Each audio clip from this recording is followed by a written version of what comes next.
이 시정에 대해서 좀 이렇게 높은 투표 지지율이 나온 것은 아마 실제 성과를 가지고 판단해 주셨다는 생각이 듭니다. 전에는 당과 그 다음에 이제 뭐 번호, 당시의 분위기 이런 걸로 그 선거가 결판이 났다고 하면 이번 두 번째 선거는 사람 또 그 중에서도 이제 실적에 대한 평가가 매우 좋았지 않나 하는 생각이 듭니다.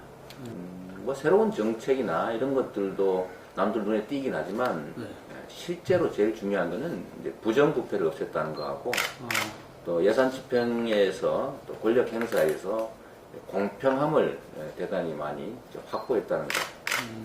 그 두 가지가 제일 큰 성과였다는 생각이 듭니다. 저는 공직자가 좋은 일 잘하는 것도 중요하지만 해서는 안 될 일, 예를 들어 부정부패라든지 뭐 불공정한 권한 행사라든지 예산 집행 같은 걸 하지 않는 거, 지금 나쁜 짓 하지 않는 것만 잘 해도 아주 잘하는 평가를 받을 수 있다는 생각이 듭니다. 일단 지방자치단체가 부패하냐 안 하냐, 살림을 잘하냐 안 하냐는 재정 자립도라든지 재정 자주도하고는 별로 관계가 없습니다. 제일 중요한 건 사실은 그 재정 건전성 지표라고 하는 게 있습니다.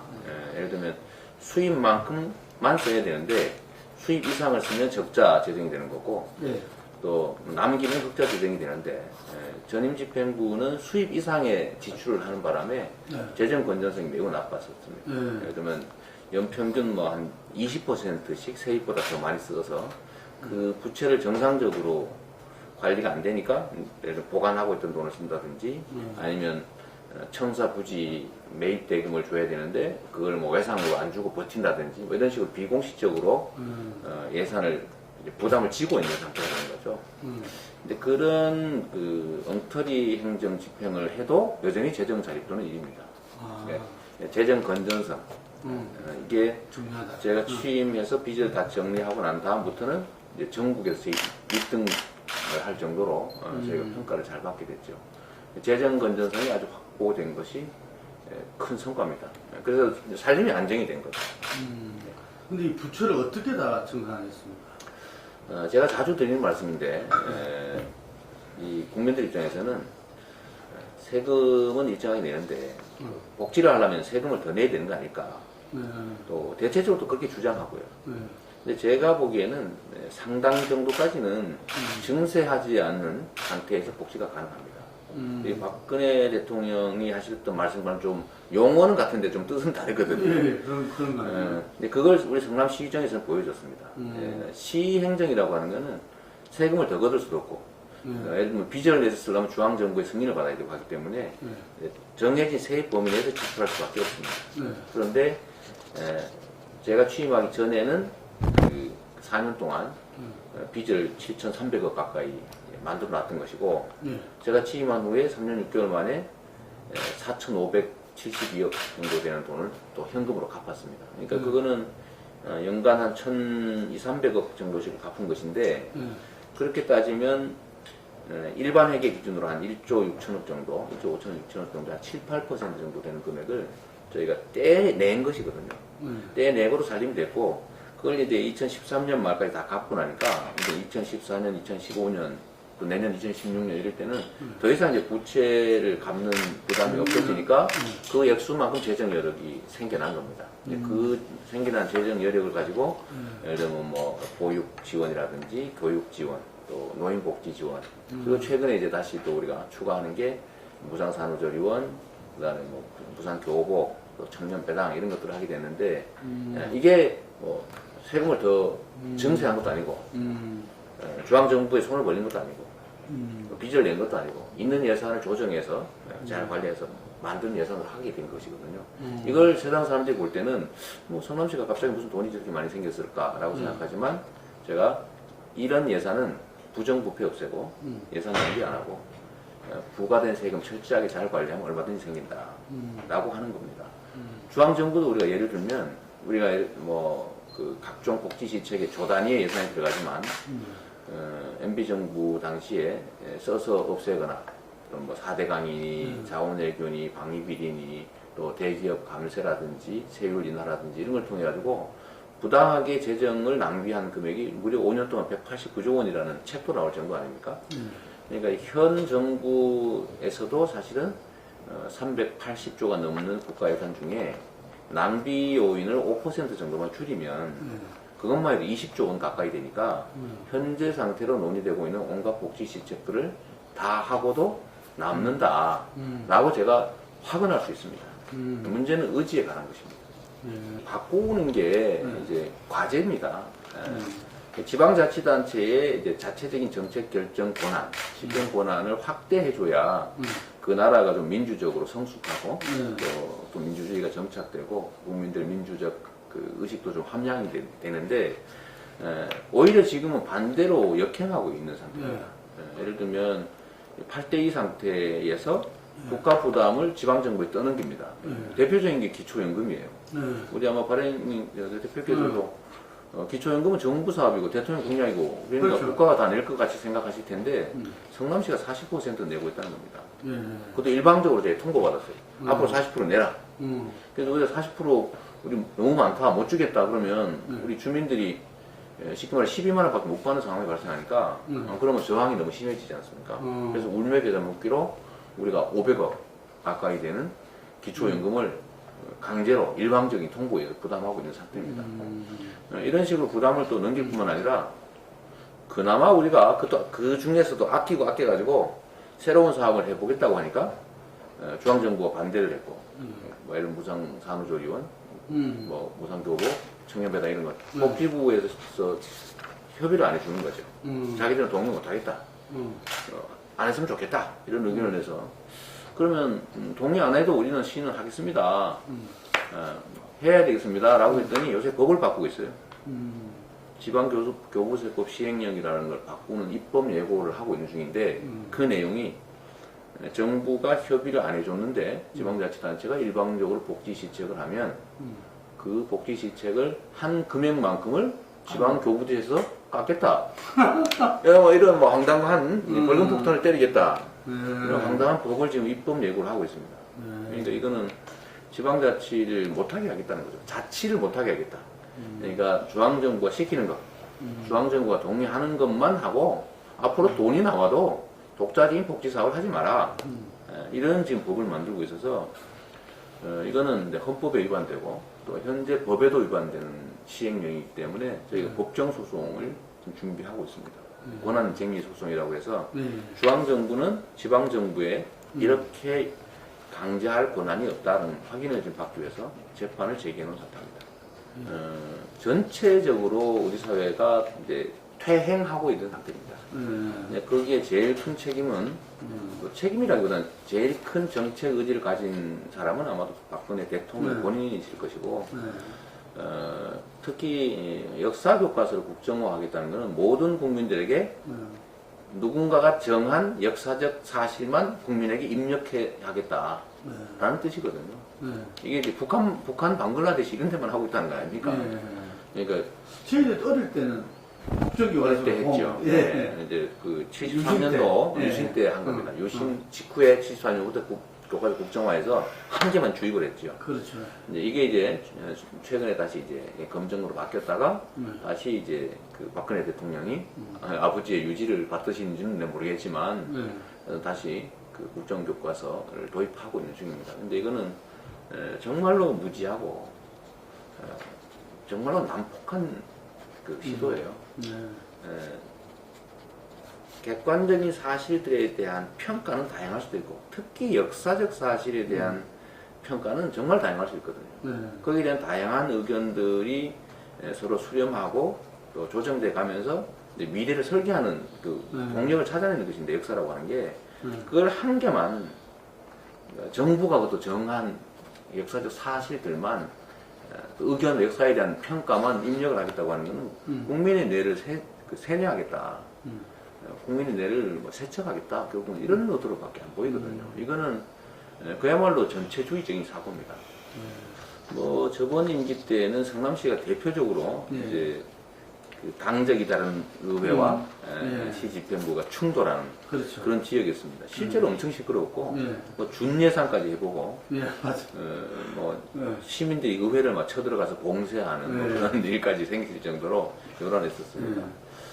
그런데 지금은 이제 그런 일은 없죠. 이제 일단 그게 정식으로상 시집행부와 의회 다수당이 두석 차이, 16대 18이죠. 두석 차이 정도로 우세하니까 큰 뭐 무리가 발생하지는 않고 그렇다고 해서 일방적으로 하지는 않고 또 의회 차원에서는 나름대로 이제 협의 과정들을 다 거쳐서 적절한 조정을 해 나가는 상태입니다. 근데 중요한 거는 전 임기 때도 의회가 새누리당이 다수당이라 반대는 많이 했지만 최종적으로는 저희가 기획했던 정책들이 다 그대로 관철돼서 집행됐습니다. 그 에너지는 뭐냐면 결국 시민적 합의라는 거 그거거든요. 시민들이 동의한 꼭 시민들이 필요한 사업들을 저희가 했고 그게 예를 들면 의회에서 봉쇄되거나 좀 이렇게 방해받을 경우에 시민들이 직접 나서서 의원들 또 심하게는 뭐 여의도 당사에 새누리당에 쳐들어가서까지 단판을 지을 정도로 시민들 참여가 좀 활발하게 이루어졌는데 결국 그런 시민들의 관심과 참여 때문에 다수의 의회에서 반대했지만 결국은 최종적으로는 의회가 입장을 바꿔서 시집행부의 의도대로 할 수밖에 없는 상황이었습니다. 근데 지금은 뭐 이제 그런 문제들이 거의 없으니까 우리는 예산을 아껴서 부정부패 안 하고 정말 예산 낭비 안 하고 세금 관리 철저하게 해서 생긴 재정 여력으로 시민들에게 필요한 새로운 복지 사업들을 계속 발굴해 냈거든요. 그런데 이게 중앙정부가 사회보장기본법이 이제 시행되기 전에는 지방자치단체가 사회복지 사업을 하는데 아무 지장이 없었으니까 저희는 아무 이제 제재 없이 뭐 노인 일자리 사업이라든지 교육 지원 사업이라든지 뭐 아니 보육 지원 사업, 출산 지원 하다못해 뭐 대학생 등록금 이자 지원 같은 이런 사업들을 쭉 진행을 했는데 사회복지기본법이 이제 시행된 후부터는 정부에 협의를 하게 돼 있으니까 그때부터 태클이 걸리기 시작한 겁니다. 지금은 그래서 전선이 그 시집행부와 의회가 아니고 성남과 중앙정부의 갈등으로 이제 좀 전화됐습니다. 이게 예를 들면 성남시가 뭐 해서는 안 될 일을 하는 게 아니라 정말 시민들이 내는 세금 정말 아껴서 쓸데없는 데 낭비 안 하고 시민들을 위해서 복지 사업으로 되돌려 주려고 하는 거를 중앙정부가 막으니까 좀 충돌이 발생하고 좀 시끄럽게 된 건데 제가 그거를 중앙정부 의견이니까 그냥 받아들여 주면 사실은 시민들의 이익과 편의를 배반하는 결과가 되지 않습니까? 그러면 저는 결국 시민들의 뜻에 따라서 중앙정부를 설득하고 또 설득해도 안 되면 싸우고 그래서 관철하려고 노력할 수밖에 없고 저는 그게 우리 지방자치단체장 주민이 직접 선출한 시장이 해야 될 의무라고 생각합니다. 그러니까 원래 헌법과 법률이 정한 대로 지방자치의 역할을 키우고 분권을 강화하고 주민들이 스스로 자치할 수 있게 해주는 게 맞는 겁니다.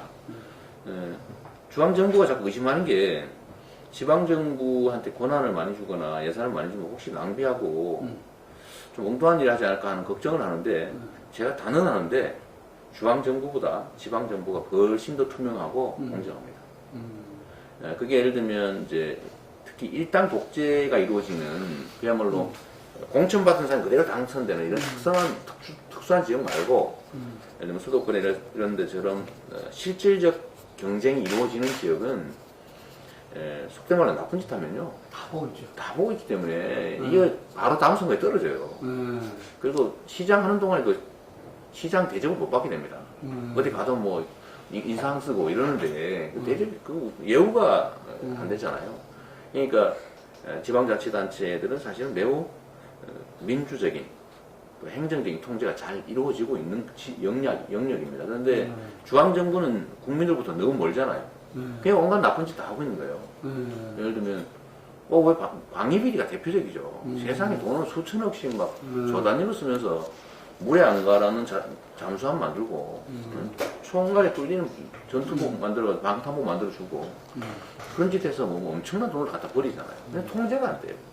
훨씬 더 비민주적이고 그 행정적 통제도 감시도 안 이루어지는 영역이 바로 국가예요. 그러니까 중앙정부가 차라리 지방정부에 권한을 많이 넘겨주는 게 훨씬 더 민주적으로 통제되고 또 효율적으로 예산이 집행되고 그 다음에 권한도 합리적으로 공정하게 행사되는 그런 상황을 만든다는 거예요. 그러려면 법이 바뀌어야 됩니까? 아니면 물론 법을 바꾸는 게 제일 중요하고요. 근데 문제는 있는 법조차도 안 지키면서 지방정부를 사실 이렇게 압박하고 있는 게 현실이니까. 금방처럼 네. 뭐 이렇게 교부선에서 뭐 그래서 있는 권한을 막 확대해가지고 엉뚱한 그 강압을 한다든지 이런 것들이 사실 지방자치를 위축시키죠.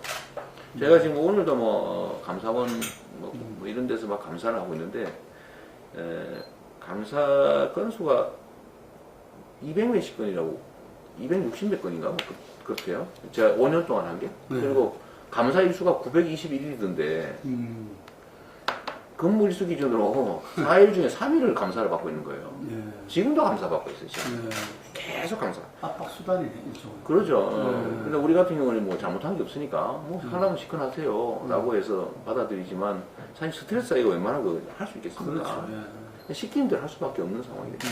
국민들이 이제 새로운 기대를 하게 되는 것 아닌가 싶습니다. 근데 그 중에 그 국민들의 입장에서 이재명 성남시장이라는 사람을 볼 때 도대체 뭐가 그분들이 이제 그 선호하는 이유일까라고 저도 나름 분석을 해보면 첫 번째는요 가깝게 느껴진다는 거예요. 아, 가깝게. 예. 이게 소위 SNS라고 하는 게 소통 수단인데 정치에서 그 정치인이 해야 될 제일 중요한 역할이 대리인이니까 지배자가 아니고 뽑혔기 때문에 지 마음대로 할 수 있는 게 아니고 민주주의 사회의 주권자인 국민으로부터 위임받은 권한을 대신 행사하는 사람이니까 얘기를 평소에 들어봐야 될 거 아닙니까?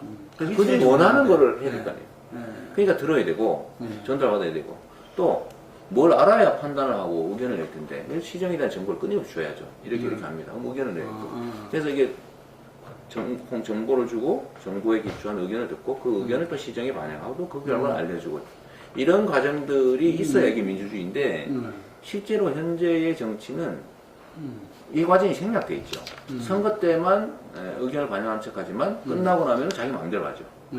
이거를 정치 현장에서 봤던 국민들 입장에서는 정치에 대한 불신도 많이 생기고 또 뭐 그 배신감도 막 느끼고 그렇죠. 이번에 또 소용나 뭐 이런 생각하고 있는데 저는 이 SNS라는 걸 통해서 일상적으로 소통하고 시정이 또 그들의 의견을 반영하고 하니까 그 점을 너무 높이 평가하는 것 같습니다. 그거 하나 있고 또 한 가지는 정치인들이 거짓말을 많이 하잖아요. 아, 그렇죠. 네, 특히 이제 공식적 약속인 공약 같은 거 뭐 지키지도 않고 하는데 저는 실제로 약속을 지킬 수 있는 것만 하고 지킬 수 있는 거는 핑계 안 대고 다 지키거든요.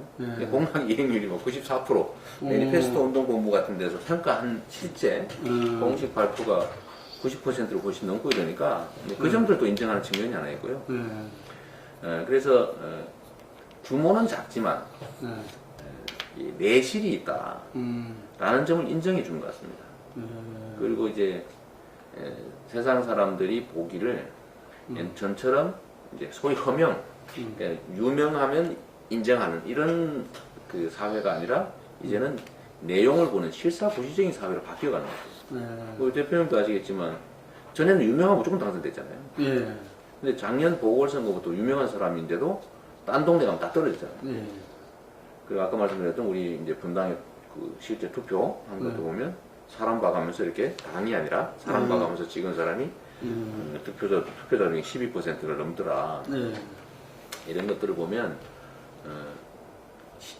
기초자치단체장이라고는 해도 그 하는 내용, 또 성과, 빚 갚고 뭐 복지사 확대하고 또 부정부패하지 않고 뭐 이런 것들을 실제 성과를 좀 인정하는 것 같아요.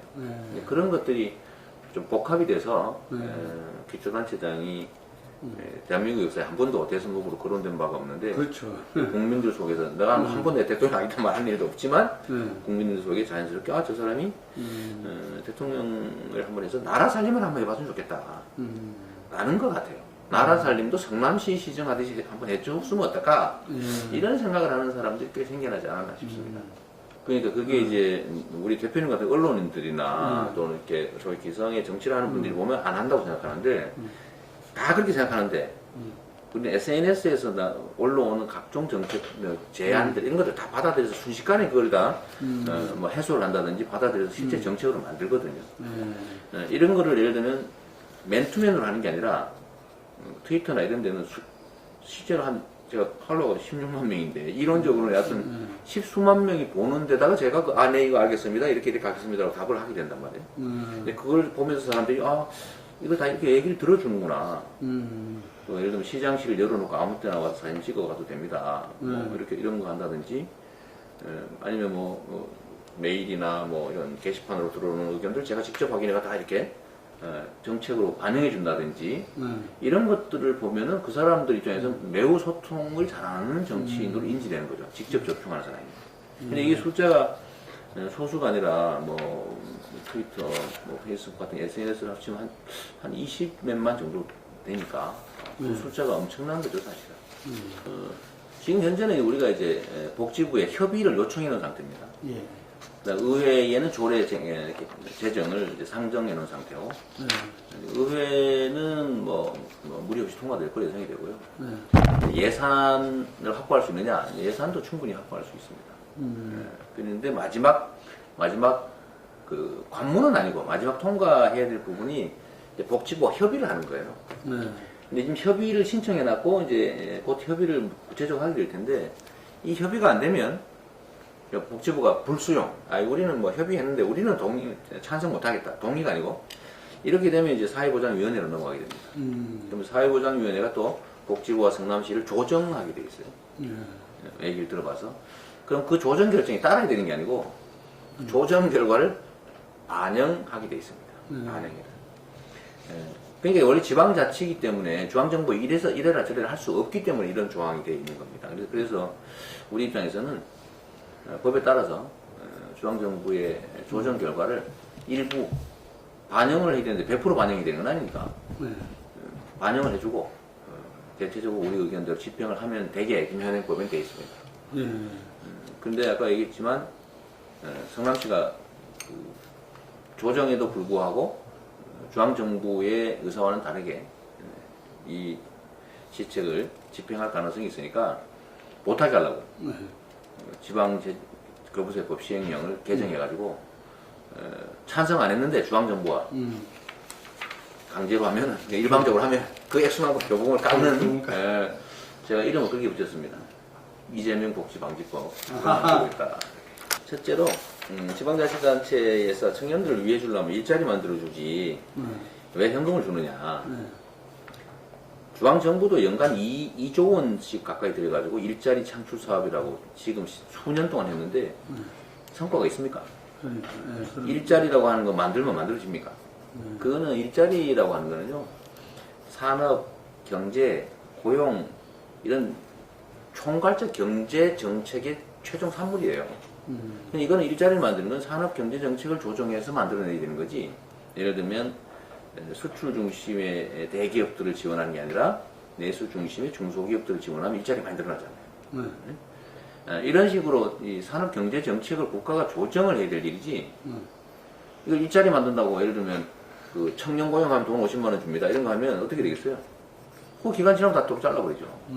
그래서 일자리를 만들어야지라고 하는 얘기는 매우 적절한 예가 못 됩니다. 일자리를 못 만들면은 이것도 하지 말아야 되느냐? 일자리를 만드는 게 잘 안 되니까 이거라도 해야 되는 겁니다. 그럼 일자리를 만들 수 있는데 안 만드냐? 그건 아니죠. 만들 수 있는 실질적인 방법이 정부도 못 찾고 있는 거예요. 그러니까 이런 거라도 해야 된다. 오죽하면 이런 거라도 해야 되는 거 아니냐라는 거고요. 그래서 일자리 못 만드니까 이런 돈 주면 안 된다는 건 사실은 논리적인 말이 안 됩니다. 두 번째 포퓰리즘이라고 그러는데 돈 표 얻으려고 그런 거 아니냐. 이 국가 재정은요 국민이 다 낸 세금입니다. 근데 이 세금은 국가의 안전 보장, 국민의 생명과 안전을 지키는 일, 또는 이 세상을 좀 공정하고 투명한 세상으로 공정한 경쟁이 가능한 사회로 질서를 유지하는 이런 비용으로 쓰고 난 나머지는 국민을 위해서 줘야 되는 거죠. 그게 이제 복지 시책이죠. 이런 거는 많으면 많을수록 좋은 거죠. 왜냐면 빚내서 하면 안 되지만. 그래서 복지는 공짜가 아니라 국민의 권리다. 세금을 내는 국민이 돌려받을 권리다라고 봐야 되고요. 두 번째로 왜 돈을 그러면 일주로 나눠 주느냐라고 하면 사실은 우리 박근혜 대통령이 대선 때 65세 이상 되는 사람들한테는 나이고 뭐고 뭐 지위가 안 가리고 죽을 때까지 매월 20만 원씩 주겠다고 공약했잖아요. 근데 그거 다 하려다가 돈이 부족해서 결국 70%까지만 주고 있는 거 아닙니까? 돈이 되면 사실 100%다 주겠다는 거예요. 그때는 다 복지 확대한다고 좋아하다가 청년들한테 정말로 이게 막 미래가 암담한 절벽에 맞닥뜨린 우리 청년 세대한테 우리가 사회적으로 배려해 준 게 거의 없지 않습니까? 아무도 없어요. 초중고에는 학교라도 좀 대주는데 청년은 없잖아요. 그러니까 여기에 대해서 우리가 사회가 배려하고 있다는 거 보여주기 위해서 연간 100만 원 정도 주자는 거를 그것도 1년 동안 지금 1년이거든요. 뭐 예산이 안 되니까 되면 또 2년 정도 늘려가겠지만 요거는 또 안 된다, 포퓰리즘이다 하는 거는 사실 이중잣대죠. 박근혜 대통령이 노인 상대로 하는 거는 복지고 이재명 시장이 청년을 상대로 하는 거는 포퓰리즘이다, 예산 낭비다 이렇게 하는 것은 문제입니다. 또 하나만 더 얘기하면요, 정책이라고 하는 건 필요할 때 하는 건데 청년이 우리 대표님이나 저희 같은 세대들처럼 대학 나와가지고 웬만하면 취직되고 웬만하면 정년 보장되는 그런 시대에 살 때는 청년에 대한 복지 정책 필요 없지요. 근데 지금은 청년들이 어떤 세대보다도 가장 심각한 위기에 처해 있고 문제는 이 청년들이 우리 기성세대들을 먹여 살릴 미래 세대라는 거예요. 이 청년이 무너지면 우리 기성세대도 결국 부양받지 못해요. 이 사회가 좋은 소리 안 됩니다. 그러니까 여기에 대한 각별한 정책적 배려와 관심이 필요한데 우리가 성남시가 예산이 많이 없어서 많이는 못하지만 책이라도 사볼 수 있고 친구들하고 커피라도 한잔 사 먹으면서 대화라도 할 수 있고 정말 용돈 때문에 알바하느라고 공부도 못하고 이런 것들을 막아줄 수 있는 정도의 금액을 주겠다는 거를 포퓰리즘이라는 건 진짜 문제가 있다는 생각이 듭니다. 성남으로 다 이사 오지 않겠냐 이러는데요. 누가 그걸 계산했더라고요. 우리가 성남시가 100만 원을 주는데 24세만 대신 3년 동안 성남 살아야 되거든요. 조건을. 성남으로 이사 오는데 누가 계산하면 61만 원 든대요. 3년 동안 성남에서 비싼 집에 살아야 돼요. 100만 원보다 훨씬 더 들지요, 비용. 그러니까 이거는 이제 트집을 잡기 위한 억지 소리가 분명합니다. 100만 원 때문에 이사 오겠어요. 한 번 받고 가는데. 기존 판교는 이제 뭐 여러 가지 요인들이 겹쳐서 뭐 지정학적인 위치도 좋고 지적 위치도 또 성남시 당국이나 경기도의 관심도 높고 또 기업들도 선호하는 지역이 돼서 사실 기업 유치 효과가 상당히 큰 지역입니다. 땅이 없어서 건물이 없어서 못 들어올 정도거든요. 그래서 저희가 이제 공공용지를 업무시설 용지로 바꿔서 기업 유치하는 사업들을 좀 하고 있는데 상당히 성과들이 좋습니다. 성남에 있던 공기업들이 지방으로 이전을 했는데 그 공기업 이전 부지들도 원래는 아파트 지으려고 하다가 우리가 반대해서 지금은 전부 다 그 산업 그 기업들 연구센터라든지 뭐 이런 데가 다 들어오게 됐죠. 그래서 상당히 이제 내용상으로 팽창하고 있는 상태입니다. 그래서 기업들에 의한 우리 지방재정 확대 속도도 상당히 빠른 상태고요. 되게 발전적인 도상이 있습니다. 제2판교테크노벌리도 만들고 있는 중이고, 성남시의 기업 유치 활동도 좀 활발하고, 또 지금 IT, CT, 뭐 BT 이런 그 첨단 산업에 종사하시는 분들은 마치 미국의 그 실리콘밸리처럼 성남 판교 또는 분당, 판교 이런 그 명함에 주소를 하지 않으면 좀 인정을 좀 쉽게 받지 못한 그런 분위기가 만들어지고 있어서 발전 가능성이나 성장 잠재력은 매우 높은 도시라고 할 수 있습니다. 일단 성남의 제일 심각한 문제가 이제 그 본시가지 과거에 서울의 철거민들, 도시 빈민들을 수용하기 위해서 만들었던 임시 가설 도시 이 본시가지하고 강남의 고급 주택 수요를 충족시키기 위해서 만들었던 이제 분단, 그 최근에 판교 이 신구 지역이 극단적으로 좀 발생 연원도 다르고 또 그로 인해서 생긴 뭐 도시 환경, 주거 환경의 격차도 매우 큰 그런 상태입니다. 한때는 뭐 나 혼자 이야기를 분당 독립운동도 하고 그랬었는데 지금은 이제 그 정도는 아니고 네. 그러면서도 역시 그 안에 그 생활 환경에 도시 환경의 격차에 따른 그 갈등들은 상당히 그 내재하고 있습니다. 실제로 뭐 그런 불만을 표출하는 분도 많이 있으시니까요. 근데 그 차이를 이제 극복하는 게 우리 성남시의 제일 큰 과제고 또 그 차이를 극복해가면서 이제 성남이라고 하는 하나의 아이덴티티를 모든 주민들이 이제 공유할 수 있게 하는 것, 즉 소위 시민 통합, 이게 되게 큰 이제 성남시의 과제인데 지금 상태로는 이제 본시가지에 대한 재정적인 투자 또 상당히 많이 이루어지는 상태고 또 본시가지에 대한 또 일자리 사업이라든지 또 이런 것들도 많이 해서 그 격차들은 많이 줄어들고 있는 상태입니다. 결국은 이제 돈이 문제인데 그 본시가지의 재정 투자를 통한 이제 도시환경 개선 사업을 할 수 있는 재정을 확보하는 것. 이거를 세금 걷어가지고 하면은 언제나 또 역차별 문제가 발생하니까 그걸 우리가 그 개발 이익을 환수하는 방식으로 재정을 만들어서 본시가지 투자하는 사업들을 지금 하고 있습니다. 요즘 뭐 어쨌든 언론에서 문제되기도 한 뭐 대장동 개발 사업 같은 데서 최하 2,500억 이상의 이제 재정 이익이 생기기 때문에 그걸 이제 저희가 공영 개발을 해서 시에서 다 환수하거든요. 그걸 가지고 본시가지 공원도 만들고 이런 식으로 투자를 좀 확대하면 좀 예상보다 좀 빠르게 양도시 간의 격차가 좀 해소되지 않을까 싶습니다. 일단은 지방자치단체장은 공무원인데 선거법에 정치 개입 금지, 선거에 영향을 미치는 행위 금지라고 하는 아주 무서운 법 조항이 있습니다. 네, 그렇죠. 어드바이스라고. 네. 어드바이스를 한쪽만 합도 안 되는 거죠. 양쪽 다 있어요. 근데 야당의 문제에 대해서 국민들이 무능하다. 뭐 저래 가지고 정권 교체할 수 있겠냐. 즉 수권 능력에 대한 의심을 많이 받고 있는 상태입니다. 그러다 보니 지지율도 떨어지고 하는 것 같은데 저는 이제 이런 환경이 당이 예를 들면 내부 분열, 갈등이 많다라고 비난하는 건 사실 좀 웃긴다고 생각해요. 당은 원래 생각이 다른 사람들이 우르르 모여가지고 그 논쟁과 토론을 통해서 하나의 생각으로 묶어가는 과정이거든요. 국민들의 다양한 정치적 의사들을 녹여내는 하나의 틀이잖아요.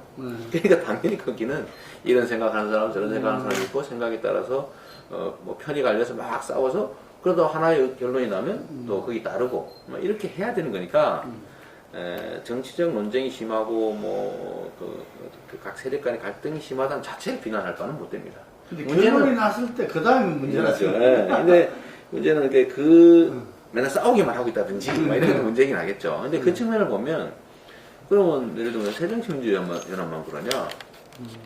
아니 더 극렬하게 싸우고 있는 다른 당도 있지 않습니까? 이게 사실 똑같은 잣대를 보면 똑같은 거죠. 물론 한쪽에 대한 국민들의 기대가 높으니까 그 기대를 충족하지 못해서 국민들로부터 이제 배척받고 불신받고 하는 거겠지만 저는 당 자체의 문제는 기본적으로 있다고 생각해요. 예를 들면 국민의 눈높이에 못 맞추는 좀 부족한 부분이 있겠지만 저는 더 심한 게 기울어진 운동장 같은 언론 환경이 실제는 좀 문제라고 생각합니다. 합리적 경쟁이 잘 안 되는 상태 같아요. 그러니까 어느 한쪽은 좀 나쁜 것만 살살 보여주고 어느 한쪽은 좋은 측면만 보여주고 이러면 그 매체를 통해서 보는 국민의 입장에서는 좀 편향된 시각을 갖게 되거든요. 이런 게 제일 큰 문제라고 생각하고요.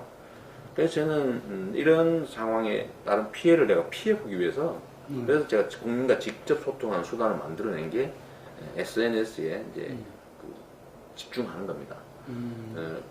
그래서 지금은 뭐 웬만한 언론들이 허위 보도나 악의적 보도를 하면 우리가 반격이 가능할 정도로 지금 이제 만들어졌습니다. 저번에 뭐 언론이 우리한테 공개사가 있잖아요.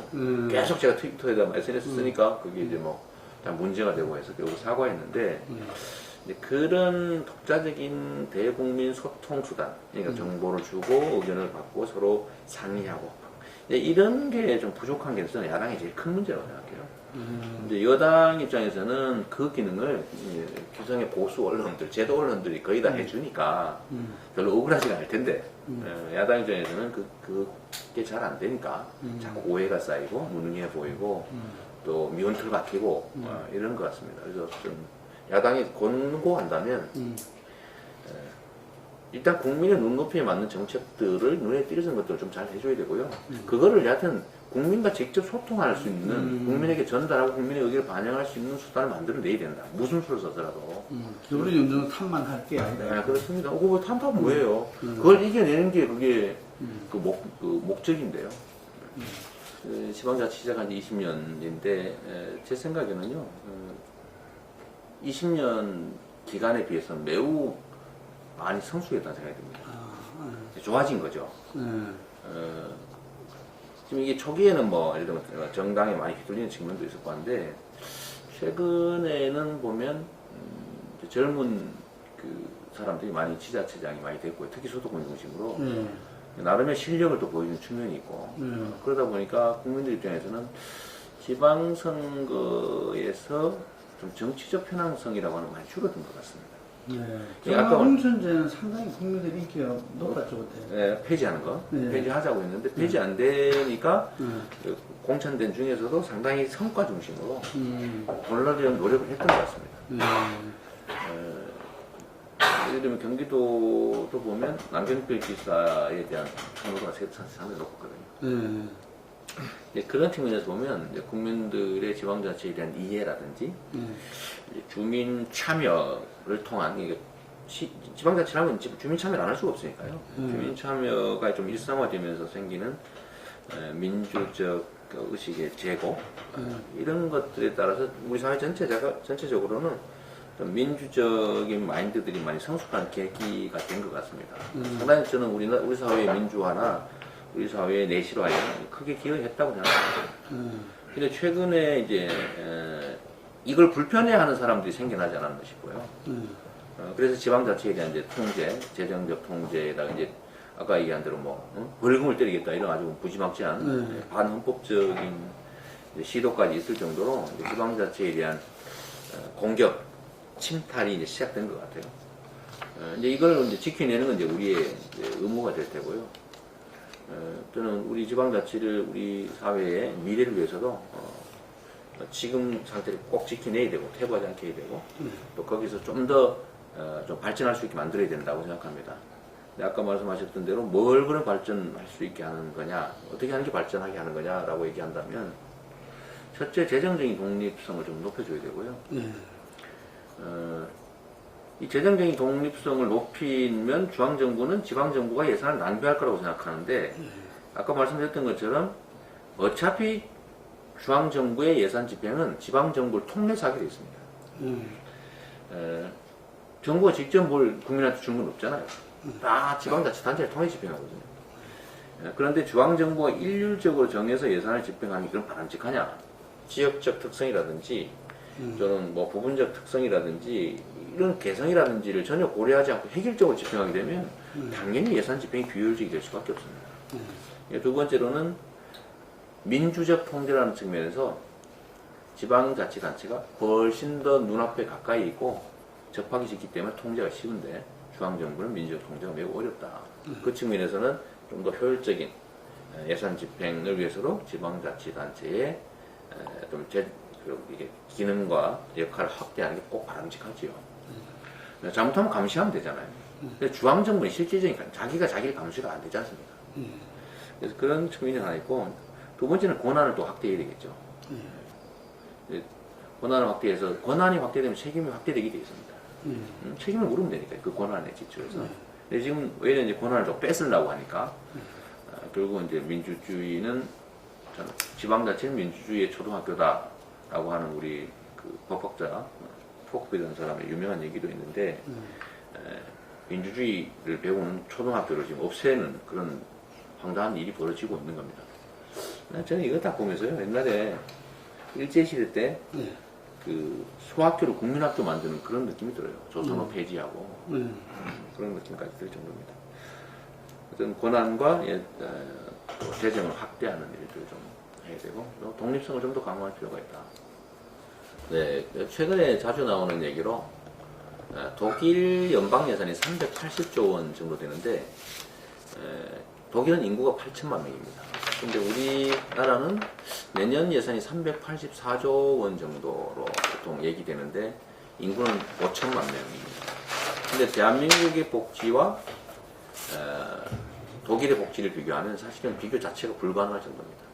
성남시가 하려고 하는 뭐 예를 들면 청년배당이나 이런 것들, 또는 누군가 약속했다 지키지 못했던 뭐 대학생 반값 등록금, 이런 것들이 독일에서는 전혀 문제가 되지 않을 정도로 모든 대학은 다 무상이고, 또 학생들한테 대해서 일정한 보조금을 주고, 또 청년들한테 보조금도 지급하고 이렇게 하고 있습니다.